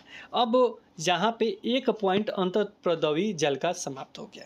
इसके बाद अगला जो आता है गोल्जी उपकरण आता है। क्या आता है? गोल्जी उपकरण। गोल्जी उपकरण का विवरण सबसे पहले किसी ने दिया था? वो है कैमिलो गोल्जी ने दिया था। गोल्जी ने दिया था। कौन दिया था? Camillo Golgi. कैमिलो गोल्जी के बारे में आपको पढ़ना है, उसमें कुछ प्रयोग वगैरह पढ़ना है। यहाँ पे कैमिलो गोल्जी इससे जुड़ा हुआ है। वो गोल्जी उपकरण किसका नाम चर्चा होता है? Camillo Golgi. ये याद करने की ज़रूरत नहीं है, क्योंकि गोल्जी उधर गोल्जी इधर भी, कैमिलो शब्द लगा हुआ है इनके साथ, लेकिन याद रखिए कैमिलो गोल्जी उपकरण से संबंधित है। यहाँ पे अगर बात करें हम, तो यहाँ पे जो सबसे महत्वपूर्ण है वो है कि गोल्जी उपकरण झिल्ली युक्त पुटिका थैला जो हमने बताया था, पुटिका है, जो एक दूसरे के ऊपर समानांतर रूप से क्या रहती है? एक दूसरे के ऊपर समानांतर रूप से सजी रहती है। एक दूसरे के ऊपर समानांतर रूप से क्या रहती है? समानांतर शब्द लिखा गया है, यानी एक दूसरे के ऊपर समानांतर रूप से सजी रहेगी, जिसे क्या कहेंगे? कुंडिका कहते हैं। कुंडिका, एक दूसरे पर सजा दिया और उसको क्या कह दिया? कुंडिका कहते हैं। उसको क्या कहते हैं? कुंडिका कहते हैं। और इसमें एक और महत्वपूर्ण बात है कि ये जो होता है गोल्जी उपकरण में जो भी ईआर का जो भी संश्लेषित पदार्थ है, यानी जो भी इधर संश्लेषित, देखिए गोल्जी उपकरण मतलब क्या? कोई भी चीज़ इधर भेज दो उधर भेज दो, तो भेजने वगैरह का काम, परिवहन वगैरह का काम कौन करता है? यही करता है जो गोल्जी उपकरण। बाहर अंदर विभिन्न क्षेत्रों में भेजा जाता है। इसी को कैसे भेजा जाता है? को ईआर में जो भी संश्लेषित पदार्थ है गोल्जी उपकरण में पैक कर दिए जाते हैं। किस में पैक कर दिए जाते हैं? गोल्जी उपकरण में पैक कर दिए जाते हैं, और उन्हें कोशिका के बाहर तथा अंदर विभिन्न क्षेत्रों में भेज दिया जाता है। विभिन्न क्षेत्रों में भेज दिया जाता है किसकी सहायता से? को गोल्जी उपकरण को एक पैक कर दिया जाएगा और इधर उधर कोशिका के अंदर बाहर करते रहा जाएगा। जाओ गोल्जी जाओ। गोल्जी उपकरण इसका होता है ना गो मिस क्या होता है? जाना। को ले जाओ ले आओ, सब कुछ करते रहो, आओ जाओ। गो कौन करेगा? बाहर अंदर कौन करेगा? बाहर अंदर गो वाला करेगा, यानी गोल्जी उपकरण करेगा। इसमें अगर बात करें कि इसमें एक और जो इम्पोर्टेंट है, जो बहुत ही इंपॉर्टेंट है, वो कार्य है इसका कि सामान्य शक्कर में जो चीनी होता है, सामान्य शक्कर से जटिल शक्कर बनाता है। सामान्य शक्कर से जटिल शक्कर बनाता है। और इससे भी जो इम्पोर्टेंट है, जो बहुत महत्वपूर्ण है, वो है ये कि गोल्जी उपकरण के द्वारा लाइसोसोम को भी बनाया जाता है। किसको बनाया जाता है? लाइसोसोम को भी बनाया जाता है। इसके अगला वाला भागवा को कौन बनाता है? गोल्जी उपकरण ही बनाता है। तो लाइसोसोम का जो है बात आता है, तो कौन निर्माण करता है? गोल्जी उपकरण। गोल्जी उपकरण में दो और बात आता है जो संबंधित है कैमिलो गोल्जी से, जिनको आगे चल के नोबेल पुरस्कार वगैरह से भी संबंधित किया गया। उन्होंने एक विधि का क्रांतिकारी विधि का प्रदान किया था। उसको किस नाम से जानते हैं? Black reaction. पहले सादा वगैरह को, मतलब ब्लैक एंड वाइट होता था ना, वही ब्लैक वगैरह को बहुत महत्वपूर्ण माना है, इसीलिए उनका नाम जो था ब्लैक रिएक्शन के नाम से जाना गया। और इसमें किसका प्रयोग उन्होंने किया था? को सिल्वर नाइट्रेट के तनु घोल का उपयोग किया था। किसका? Silver nitrate. सिल्वर मतलब होता है, सिल्वर नाइट्रेट याद करने के लिए सिल्वर मतलब चांदी, जो अगर देखा जाए तो वास्तविक रूप में मिल जाएगा आपको। धातु के रूप में, स्वतंत्र रूप से मिल जाएगा सिल्वर। अब इसके साथ नाइट्रोजन, नाइट्रोजन सबसे ज़्यादा मात्रा में है, तो ये दोनों का प्रयोग किया था, सिल्वर नाइट्रेट, याद रहेगा सिल्वर नाइट्रेट। चांदी अभी कितना है, 60,000 रुपये के लिए हुआ, तो उसका उपयोग कर लिया और उसके साथ लगा दिया नाइट्रोजन वाले को, नाइट्रेट, तो सिल्वर नाइट्रेट का उपयोग किया। बस इतना याद इनके बारे में रखिएगा थोड़ा सा। अब जाहिर सी बात है, इतना सारा चीज़ बन गया, को ये बनाया क्या, लाइसोसोम। तो अब किसकी चर्चा करेंगे, लाइसोसोम। लाइसोसोम को हम लोग क्या कहते हैं, आत्मघाती थैली के नाम से भी जानते हैं। किसके नाम से जानते हैं, आत्मघाती थैली के नाम से। क्यों आत्मघाती की थैली के नाम से जानते हैं, कि करता क्या है कि कोशिकीय चयापचय याद रखिएगा,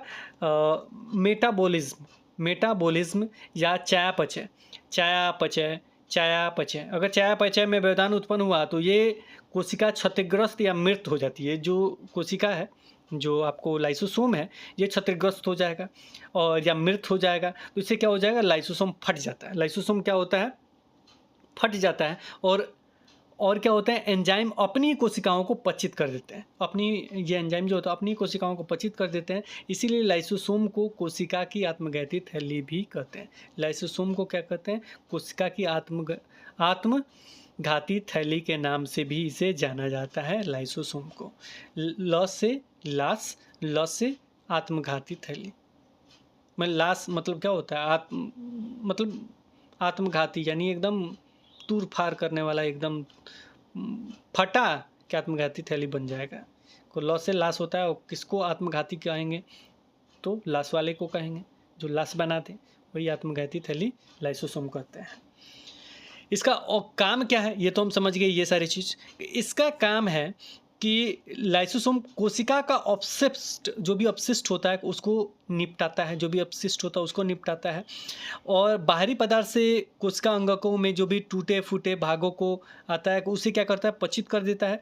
कोशिका को साफ रखता है, और कोशिका के अंदर आने वाले जो भी बाहरी पदार्थ है, जैसे बैक्टीरिया है, भोजन है तथा पुराने अंगक हैं, तो लाइसोसोम में चले जाते हैं। उसे क्या करता है, छोटा छोटा टुकड़ा में क्या करता है, काट देता है, बांट देता है, उसको तोड़ देता है, और शक्तिशाली पाचनकारी एंजाइम जो होते हैं वो सभी कार्बनिक पदार्थों में उसे तोड़ सकने में सक्षम होते हैं, जिससे वो टूट जाता है।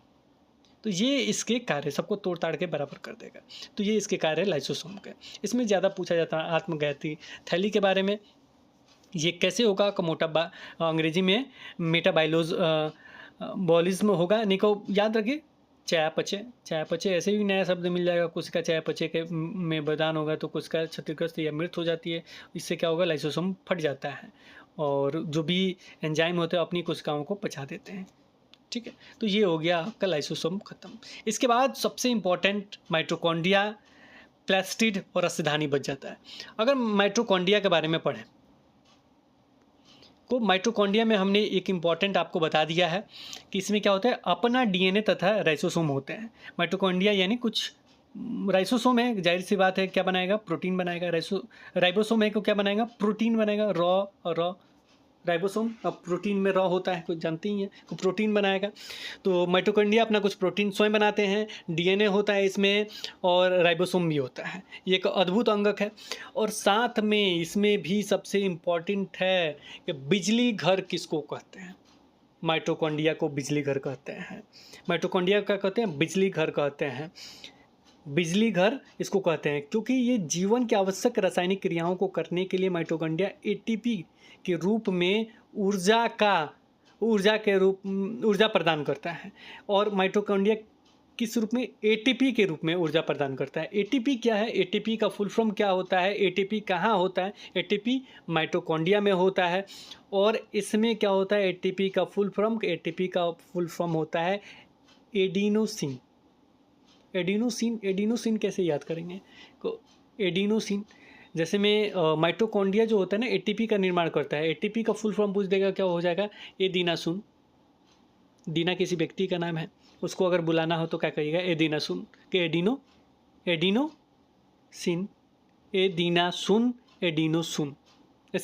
एडिनोसिन। थोड़ा सा नाम थोड़ा सा याद रहेगा ना, वहाँ पे टिक कर दीजिएगा। एडिनोसिन। ट्राइफास्फेट तो याद ही हो जाएगा, ट्राइफास्फेट। फास्फोरस वगैरह का इसमें उपयोग होता है कि इसलिए ट्राइफास्फेट हो गया। एडिनोसिन ट्राइफॉस्फेट के रूप में ऊर्जा प्रदान करते हैं। इसे याद रखिएगा, ट्राइफॉस्फेट के रूप में ऊर्जा ये प्रदान करते हैं। और शरीर में नए रासायनिक यौगिका को बनाने तथा यांत्रिक कार्य के लिए एटीपी में संचित ऊर्जा का उपयोग किया जाता है। माइटोकॉन्ड्रिया में जो होता है दोहरी झिल्ली होती है, दोहरी झिल्ली होती है।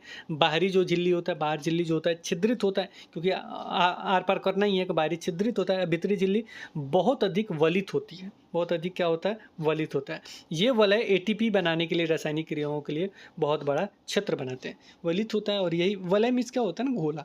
तो ये वलित क्या होता है, एटीपी बनाने के लिए रासायनिक क्रियाओं को करने के लिए एक बहुत बड़ा क्षेत्र बनाते हैं। और यहाँ पे एक और चक्र का मुझे याद नहीं आ रहा, लेकिन इस पाठ में तो नहीं है, लेकिन एक और क्रेब्स चक्र वगैरह का यहाँ पे जिक्र होता है, जिसके थ्रू ये बनता है। ठीक है, इसे भी याद रखिएगा, इसमें नहीं है। अब यहाँ पे बच जाता है प्लास्टिड्स। प्लास्टिड में भी बताया था हमने, डीएनए और राइबोसोम इसमें होता है, इसे याद रखिएगा। और प्लास्टिड केवल पादप कोशिकाओं में, केवल पादप यानी पेड़ पौधों में ये मौजूद होता है प्लास्टिड। और इससे संबंधित जो पॉइंट है वो हमने शायद अलग लिखे हैं। प्लास्टिड के बारे में यहाँ हमने टिक किया है। और इसमें याद रखना यही है कि इसमें क्या होता है, अपना डीएनए राइबोसोम होता है। केवल सुन लीजिए, प्लास्टिड जो होते हैं दो प्रकार के होता है, दो प्रकार वाला हमने यहाँ लिखा है।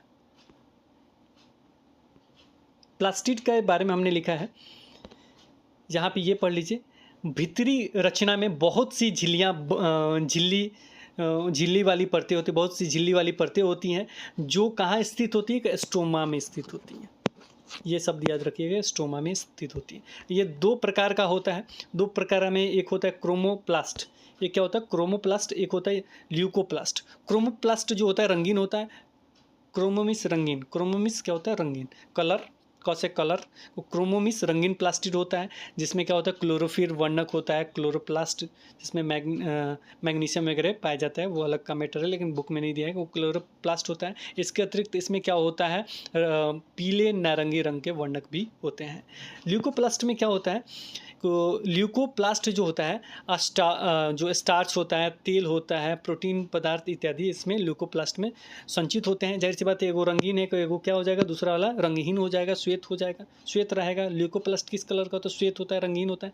इसमें कौन से पदार्थ संचित होते हैं, इसमें जितना स्टार्च हो, तेल हो और प्रोटीन हो, ये इसमें संचित होते हैं। तो बस यही आपको प्लास्टिड में पढ़ना है।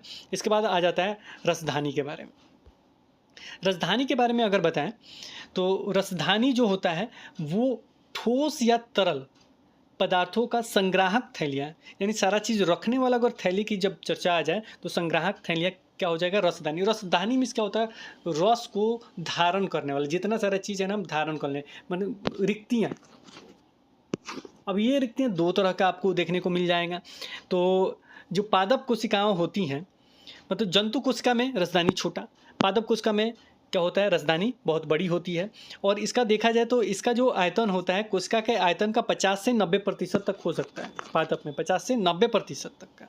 इसमें क्या क्या होता है, तो इसमें होता है एमिनो अम्ल होता है, शर्करा होता है, कार्बनिक अम्ल होता है, प्रोटीन होता है, कुछ मतलब और भी चीज़ें इसके अतिरिक्त हो सकता है। मैंने सारा चीज़ याद रखिएगा, अमीनो अम्ल, शर्करा, विभिन्न कार्बनिक अम्ल तथा कुछ प्रोटीन भी इसमें मौजूद होते हैं, कुछ प्रोटीन भी इसमें मौजूद होते हैं।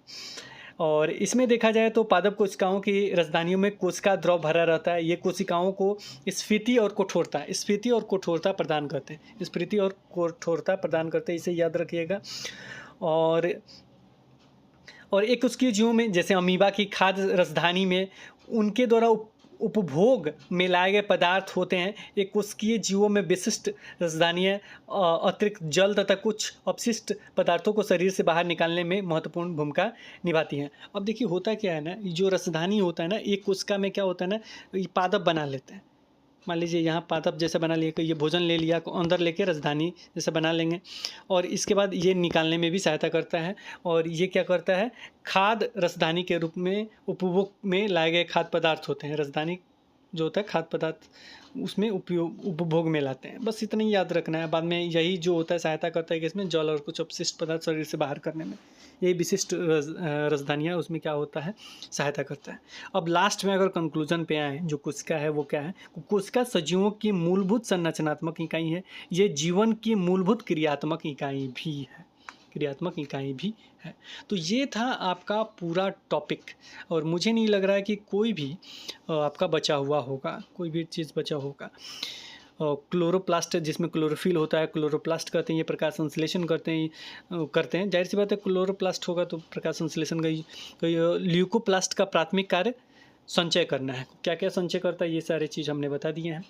इसके अतिरिक्त अगर देखा जाए तो कुछ आपके प्रश्न भी बनते हैं, तो कुछ आपके प्रश्न भी हम नहीं होता है को पूछ लेते हैं आपसे। बहुत ज़रूरी है कि ये करा देने के बाद जो भी बीपीएससी में अभी तक प्रश्न पूछा गया, बीपीएससी नहीं सारा जो यूपीएससी वगैरह देखा जाए उसमें जो प्रश्न पूछा गया है वो पूछ लें तो आपका कुछ चीज़ें क्लियर हो जाएगा। अब थोड़ा सा अब हमको समय 1-2 मिनट का दे दीजिए, 1 सेकंड होल्ड कर लीजिए कि आपका आज ख़त्म हो ही जा रहा है, कि ये भी इस वीडियो में शामिल कर दे। प्रश्न तो आपके सामने नहीं दिखेगा क्योंकि एक ही पेज पे हमने बना दिया है सारा चीज़, और इसमें दांत वगैरह चालू हो गए। कुछ ही क्वेश्चन है, 5, 6, 10 क्वेश्चन है। हम चाहेंगे कि आप उत्तर तेज़ी से दे दीजिएगा तो ये क्लियर हो जाएगा आपका पाठ। चलिए प्रश्न बताइए, नाभिक के अलावा कोशिका के किस कोशिकांग में डीएनए होता है? नाभिक के अलावा तारक केंद्र, गोल्जी उपकरण, लाइसोसोम, माइटोकॉन्ड्रिया। जल्दी से उत्तर दीजिए, किस में होता है नाभिक के अलावा? नाभिक में तो होता ही है, नाभिक मतलब केंद्रक में तो होता ही है। इसके अतिरिक्त किस कोशिकांग में, कोशिका के अंगक में डीएनए होता है? किस में होता है? अभी हमने बताया माइटोकॉन्ड्रिया में होता है, और एक और होता है जो प्लास्टिड में होता है, हरितलयक इत्यादि में। तो वो नाम इसमें ऑप्शन नहीं दिया गया, इसलिए केवल किसको टिक कीजिएगा? माइटोकॉन्ड्रिया होगा। प्लास्टिड वगैरह देगा तो उसको भी टिक कीजिएगा। इसके बाद अगला क्वेश्चन जो है वो आपको हमने नहीं पढ़ा है क्योंकि अलग है। कौन सा कथन सही है, तो केवल कथन हम बता देते हैं, और ये पूछा गया आईएएस प्री एग्जाम 2002 में। केवल सुन लीजिए, विषाणु सम वायराइड एकल तंतु आरएनए अणु से बने होते हैं। विषाणु सम वायराइड यानी होता क्या है? आरएनए और डीएनए में थोड़ा सा हम बता देते हैं। जो भी छोटका होगा ना उसमें आरएनए, जो भी छोटका होगा ना सबसे छोटका, जैसे विषाणु सम वायराइड होता है। एकल तंतु होता है, जो भी एकल तंतु होगा उसमें क्या होगा? आरएनए अणु से बने होते हैं। वो किससे बने होते हैं? आरएनए अणु से बने होते हैं। बाकी सब किससे होगा? जो बड़का सब आदमी होगा वो डीएनए से बना होगा। वो किससे बना होगा? डीएनए अणु से बना होगा। क्लियर हो गया? अच्छा, एक और क्वेश्चन, निम्नलिखित कथनों में से कौन से पादप और प्राणी कोशिकाओं के बीच सामान्य अंतर के बारे में बताते हैं? यानी दोनों में अंतर बताते हैं। ये पादप कोशिका है और ये प्राणी कोशिका है। प्राणी मतलब जंतु। पहला ऑप्शन, पादप कोशिकाओं में सेलुलोस कोशिकाएं भित्तियां होती हैं, जबकि प्राणी कोशिकाओं में वे नहीं होती। जाहिर सी बात है ये तो सही होगा ही, क्योंकि पादप में क्या होता है? सेलुलो कोशिका की कोशिका भित्ति होती है जो ऊपर में हो जाता है और टाइट हो जाता है, जो सेलुलोज का बना होता है, जो दृढ़ता उसे प्रदान करता है, जो पानी वगैरह का हनन वगैरह से बचाता है, तो वो होता है। जबकि प्राणी कोशिका में कोशिका भित्ति नहीं होती है। एक और दिया इसमें ऑप्शन, पादप कोशिकाओं में प्लाज्मा झिल्ली नहीं होती है, जबकि इसके विपरीत प्राणी कोशिकाओं में होती है। तो ये मेरे ख्याल से तो नहीं होना चाहिए, ये गलत है, क्योंकि प्लाज्मा झिल्ली के बारे में हमने ऐसा कहा कि प्लाज्मा झिल्ली पादप में नहीं होता है, सब में होता है प्लाज्मा झिल्ली। इसके बाद क्या होता है? प्लाज्मा झिल्ली होता है, और प्राणी में भी होता है, पादप में भी होता है, याद रखिएगा। इसके बाद तीसरा ऑप्शन दिया गया, परिपक्व पादप कोशिका में एक बृहद रसधानी होती है, जबकि प्राणी कोशिका में अनेक छोटी रसधानियाँ होती हैं। अनेक क्या होती है? छोटी। वो छोटी का जिक्र हो जाएगा, वो किस में पाया जाता है? वो छोटी का जिक्र होता है, वो होता है आपका प्राणी यानी जंतु में, और जो बड़ी का जिक्र होगा तो किसमें? पेड़ पौधे में, जो आगे चल के बड़े हो जाते हैं। चलिए, पादप कोशिका जंतु कोशिका से किस प्रकार भिन्न होती है? पादप कोशिका जंतु कोशिका से किस प्रकार भिन्न होती है? ए, माइटोकॉन्ड्रिया के कारण, बी, कोशिका भित्ति के कारण, सी, जीव द्रव की उपस्थिति के कारण, डी, कोशिका केंद्रक के कारण। जाहिर सी बात है पादप से अलग करना है, कोशिका भित्ति डाल दीजिए पादप में, क्योंकि ये जंतु कोशिका में नहीं होता है। क्लियर, काम खत्म। कोशिका भित्ति को सेल वाल्व के नाम से भी जाना जाता है।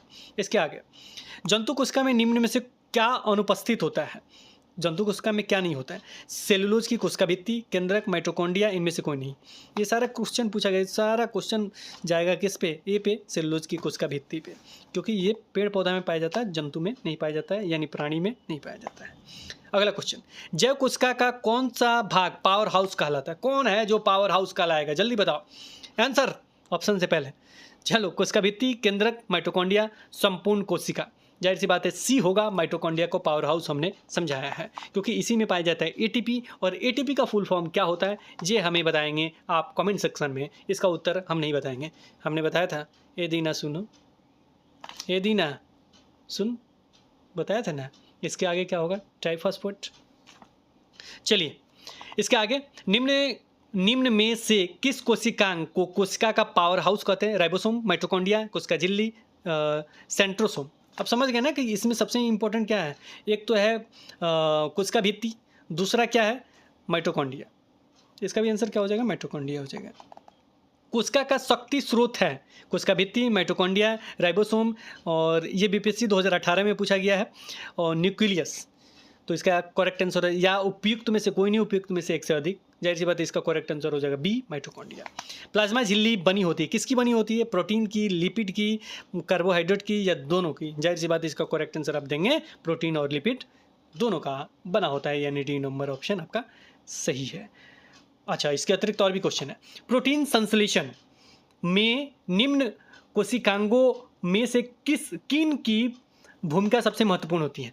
किन की भूमिका सबसे महत्वपूर्ण होती है किस में? प्रोटीन संश्लेषण में। तो आपको हमने बताया था ईआर जो होता है जो अंतर्द्रव्यी जालिका होता है, उसमें एक बात बताया था, अंतर्द्रव्यी जालिका में क्या होता है, खुरदरी होता है, खुरदरी में राइबोसोम पाया जाता है, वो होता है। अब इसमें ऑप्शन दिया था लाइसोसोम और सेंट्रोसोम। तो लाइसोसोम होगा नहीं, ये तो हमने बताया था लाश हो जाता है, ये जो फट जाएगा तो समझिए खा जाएगा उसी को। सी गोल्गी उपकरण और माइटोकॉन्ड्रिया, ये भी नहीं होगा। डी लाइसोसोम, माइटोकॉन्ड्रिया, ये भी नहीं होगा। तो क्या होगा, अंतर्द्रव्यी जालिका और राइबोसोम ही है मुख्य, उसी को प्रोटीन फैक्ट्री कहते हैं, प्रोटीन संश्लेषण। इसके बाद है प्रकर्मित कोशिका मृत्यु के कोशिकीय और आणविक नियंत्रण को कहते हैं। इसको याद कर लीजिए, ये हमने पढ़ाया नहीं लेकिन थोड़ा सा याद कर लीजिए। ये है एपोप्टोसिस। ये 2001 आईएएस का एग्जाम में है, तो 9th में पढ़ना नहीं है, थोड़ा सा याद कर लीजिए बस।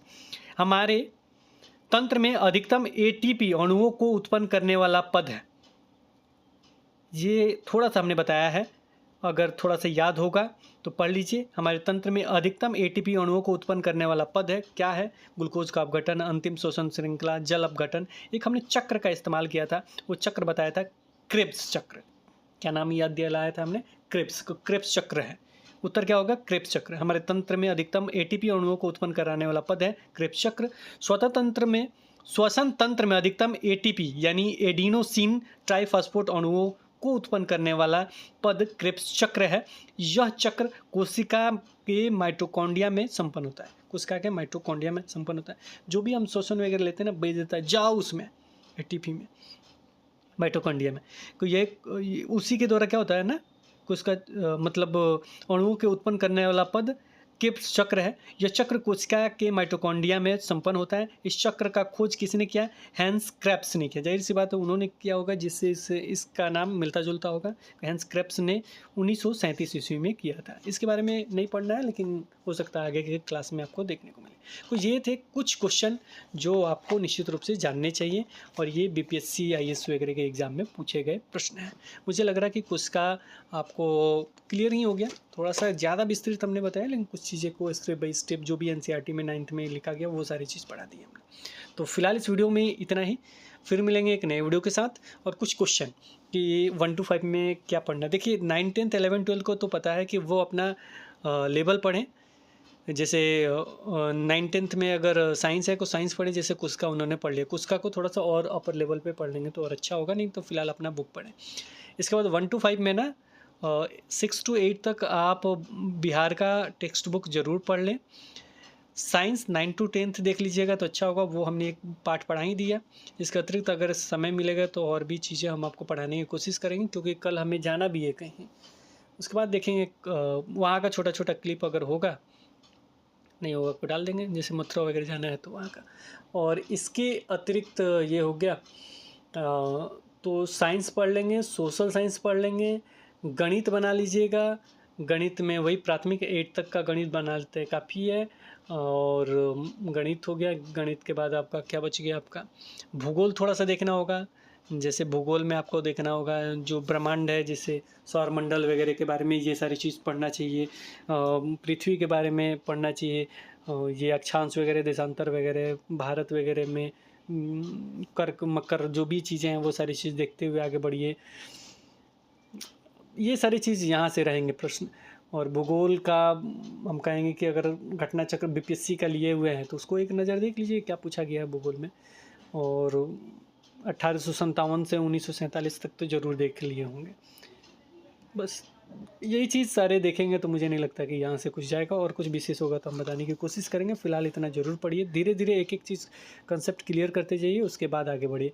हिंदी इंग्लिश के लिए लास्ट में भी समय देंगे तो मेरे ख्याल से क्लियर हो जाएगा। फिलहाल इस वीडियो में इतना ही, मिलेंगे फिर एक नई वीडियो के साथ, या छोटा छोटा कुछ क्लिप देना होगा जहाँ मूविंग में है, वहाँ घूम रहे हैं, वहाँ का डालना होगा डालेंगे। लेकिन फिलहाल उन सारी चीज़ों से अलग करते हुए आप अपना तैयारी पर ज़रूर फोकस कीजिएगा, पढ़ते रहिए।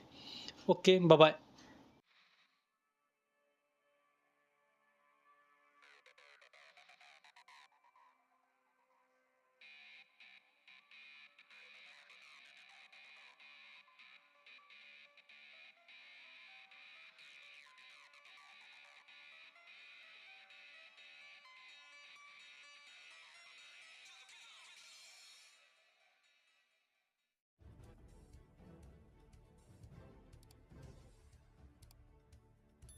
सब्सक्राइब कीजिए हिंदी क्लब को, दबाइए इस बेल आइकॉन को ताकि हमारा वीडियो आपको मिले सबसे पहले। शेयर करें अपने दोस्तों के साथ ताकि वो भी इसका लाभ उठा सके। ये सब बिल्कुल फ्री है।